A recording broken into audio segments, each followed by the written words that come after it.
सच सच बताना मुझे करीम, झूठ नहीं। तुम कहाँ और कब मिले थे बाबा से? एपिक, देखो बात को बढ़ाना मत, ये सब अचानक हुआ। क्या अचानक हुआ? तुम्हें क्या लगता है कि मैं बात बढ़ा रही हूँ? तुम बगैर पूछे मेरी फैमिली से कैसे मिले? तुम्हारा जो दिल चाहता है तुम वो करते हो। तुमने जरा सा भी मेरी इज्जत के बारे में नहीं सोचा। तुम्हें मालूम है कि लोग क्या बात कर रहे हैं? एपिक बस करो, बहुत हो गया। एपिक, मुझसे कसम ले लो, ये बात मैं तुम्हें बताने ही वाला था।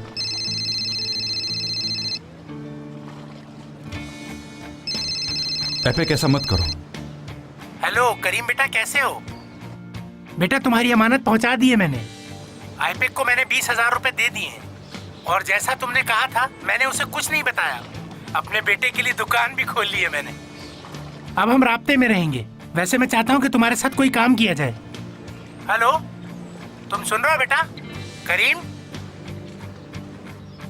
हेलो।